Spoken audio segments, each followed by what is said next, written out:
Hello, my name is Reverend Dr. May Elise Cannon. Today is Wednesday. It's March 19th, 2025. Today is day 530. I've been talking already about the resumption of the war upon Gaza and the hundreds of deaths that have occurred in the last few days, and I'll be talking about that more in today's update after 530 days. Today was our first day of Churches for Middle East Peace's Advocacy Summit here in Washington, D.C. And in the midst of the devastation, it has still been a gift to be together. And I am reminded, friends, that we need to have honest conversations, that the United States is sinning against God and our neighbors, not only in our own backyard, not only against employees of the United States government and domestically, but against our neighbors around the world. That we in the United States were prioritizing war and violence, the militarization of conflicts, that we are weaponizing powerful nations, including that of the State of Israel, nations that are oppressing others, that literally the latest attacks on Gaza have been weaponized by the United States. And maybe I talked about this before, and I'm sorry if I'm repeating myself, but the Netanyahu coalition could not have stayed in power if they did not pass a financial budget. And so in large part, at least part of the reason why the war on Gaza began again was in an attempt to get Ben-Gvir back into the fold. And so the lives of more than 400 people killed in a 24-hour period were such a political maneuver so that Netanyahu might be able to stay in power and not be held accountable in his personal indictment. The acts of the powerful at the cost of the lives of so many. Dwight Eisenhower said, "It's time that we recognized that U.S. foreign policy is highly controlled by the U.S. military-industrial complex." And he said that 70 some years ago, 80 years ago. It's unbelievable that money and might and violence and war and weapons are compelling evil and death and violence. Overnight, the bombing of Gaza continued. I wanted to give you some very specific reports. These are directly from on the ground, and then I'll give you the official news reports. So these are reports from Gaza directly. March 19th, Israeli airstrikes targeted the Tafan neighborhood in Gaza City. Tuesday night, the Israeli Air Force attacked civilians in tents. 13 people were killed overnight in that neighborhood. In Gaza, the IAF strike targeted a building in the Al-Sabra neighborhood in Gaza City in the north. At least 40 people were killed. The Israeli army laid off 2 reservists who objected to going back and fighting in Gaza. Increasingly, every day in Israel, there are reservists who are refusing to fight. The IAF Israeli Air Force drone strikes in the Al Zaytun neighborhood in Gaza City resulted in 1 fatality and an injury.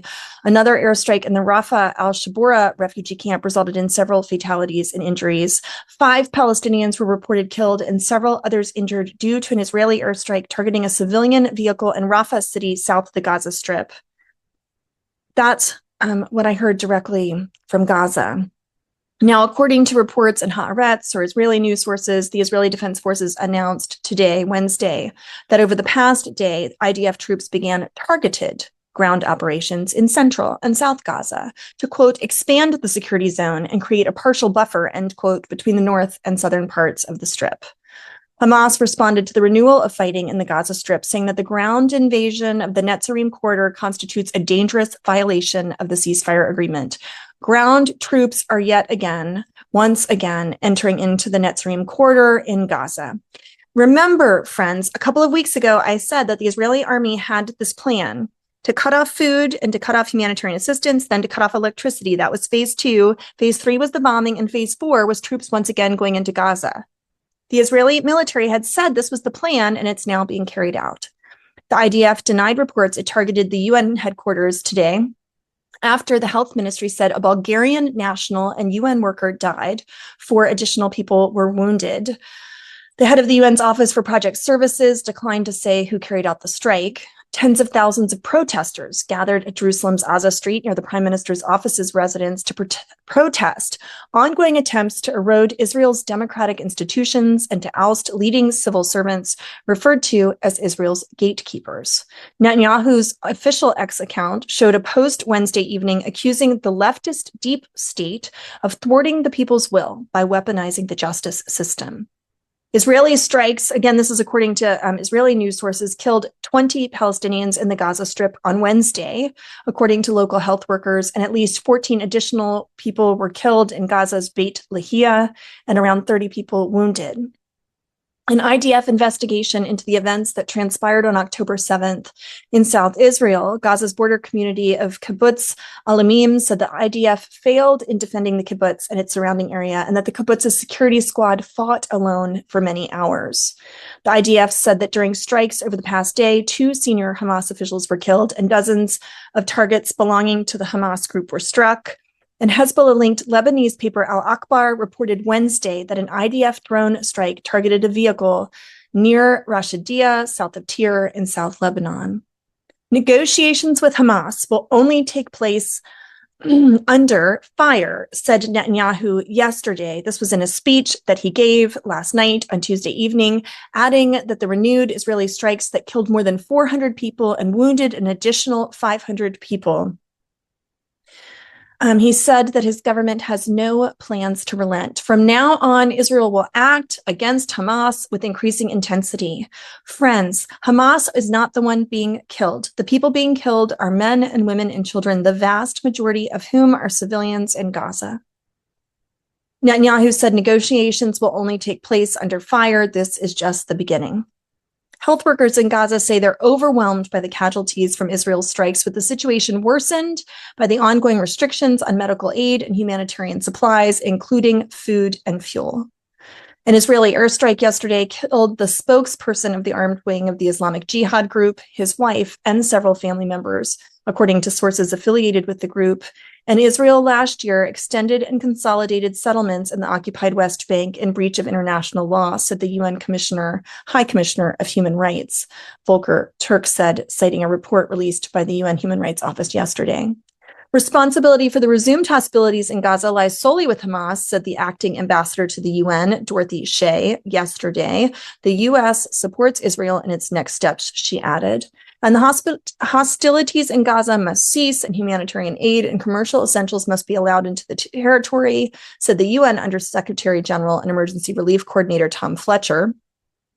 In Syria, the Syrian Foreign Ministry yesterday condemned Israeli strikes on the southwestern city of Daraa, which white helmet Syrian civil defense groups said killed at least 3 people and injured 19 others. Separately, sources said that Israeli jets bombed former Syrian army outposts in the central Homs province yesterday. And the U.S. launched airstrikes overnight on multiple targets across Yemen, according to the Houthi media sources, particularly in the Yemeni capital of Sana'a, a stronghold of the Houthi group today.